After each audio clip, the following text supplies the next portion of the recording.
एक छोटा सा बालक था जो हमेशा अपने पिता के प्यार के लिए तरस जाता था, लेकिन उसकी दुनिया में एक ऐसी दीवार खड़ी थी जो उसे उसके पिता के प्यार तक पहुंचने ही नहीं देती थी। वो थी उसकी सौतेली माँ। हर बार जब भी वो बच्चा अपने पिता के पास जाने की कोशिश करता, उसकी सौतेली माँ एक ना एक बहाना बनाकर उसे उनसे दूर कर दिया करती थी। उसका दिल बस एक ही सवाल करता था, क्या मुझे अपने पिता के प्यार का हक कभी नहीं मिलेगा? आँखों में आंसुओं का समंदर लेकर वो रात के अंधेरे में चुपचाप चांद को देखता था, जैसे उस चांद में अपने पिता का चेहरा ढूंढने की कोशिश कर रहा हो। ये एक ऐसी घटना है जो कि सदियों पहले घटी थी, लेकिन आज भी जब भी मैं और आप रात के अंधेरे में बाहर निकलते हैं तो उसे अपनी आँखों के सामने पाते हैं। आज की कहानी अगर आपको थोड़ी सी भी अच्छी लगे तो वीडियो को लाइक कीजिएगा, कमेंट कीजिएगा, पेज को फॉलो कीजिए, चैनल को सब्सक्राइब कीजिए और अपने दोस्तों के साथ शेयर ज़रूर कीजिएगा। हिंदू धर्म में सूर्य, चंद्रमा, आकाश, तारे, नदी, पर्वत आदि सभी से पौराणिक और आध्यात्मिक कहानियाँ जुड़ी हुई हैं। ध्रुव तारा का वर्णन भी पौराणिक कथाओं में मिलता है, जिनमें बताया गया है कि कैसे साधारण सा बालक ध्रुव तारा बन जाता है। विष्णु पुराण के अनुसार प्राचीन समय में उत्तानपाद नाम का एक राजा था, जिसकी 2 पत्नियां थीं। एक का नाम था सुनीति और दूसरी का नाम था सुरुचि।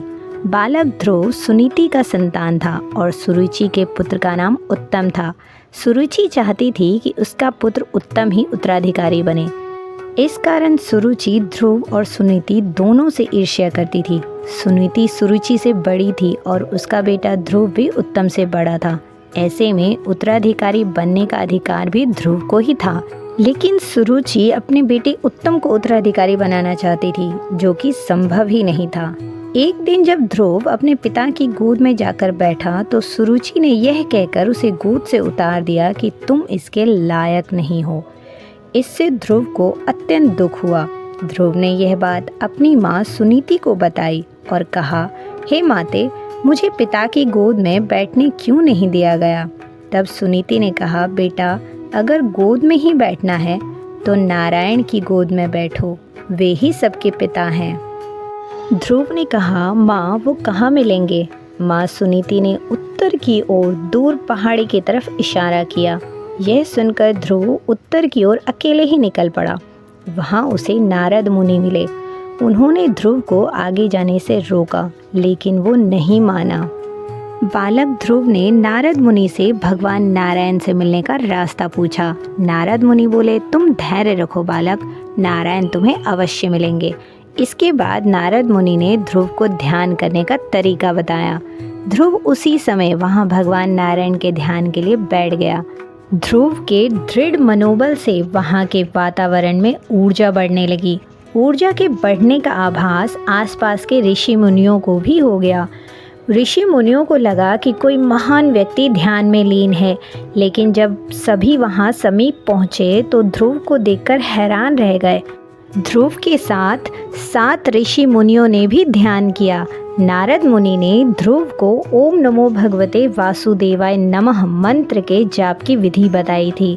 ध्रुव ने पूरे 6 माह तक कठिन तपस्या की। बालक ध्रुव के साथ 7 ऋषि मुनि भी भगवान नारायण का ध्यान करते रहे। अंत में भगवान नारायण ने ध्रुव की तपस्या से प्रसन्न होकर दर्शन दिए। भगवान ने कहा, हे बालक, मैं तुम्हारी तपस्या से प्रसन्न हूँ, तुम्हें क्या चाहिए? ध्रुव ने कहा, मुझे मेरे पिता की गोद में नहीं बैठने दिया जाता है। मेरी माँ कहती है आप इस सृष्टि के पिता हैं, मैं आपकी गोद में बैठना चाहता हूँ। भगवान नारायण बोले, आकाश ही मेरी गोद है, मैं तुम्हें हमेशा के लिए अपनी गोद में स्थान देता हूँ।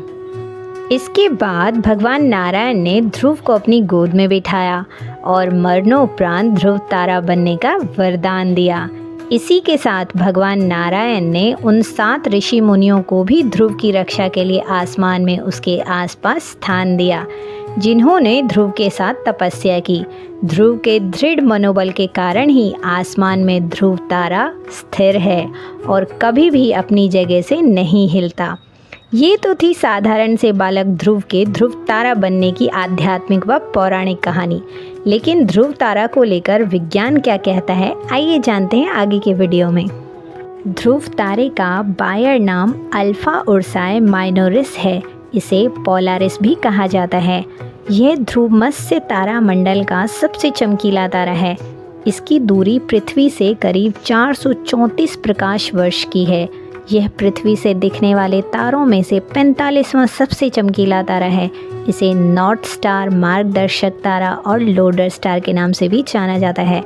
यह एक प्रकाशमान तारा है। यह खगोलीय वस्तु के घूर्णन के अक्ष के साथ निकटता से जुड़ा हुआ है। भारतीय पौराणिक कथाओं में ध्रुव तारे को ध्रुव कहा जाता है। विष्णु पुराण में इसे ध्रुव नाम से जाना जाता है। ध्रुव का अर्थ होता है अचल और स्थिर। ये था आज का वीडियो, एक छोटे से साधारण से बालक ध्रुव के ध्रुव तारा बनने तक का सफ़र। आशा करती हूँ कि आप सभी को ये वीडियो पसंद आया होगा।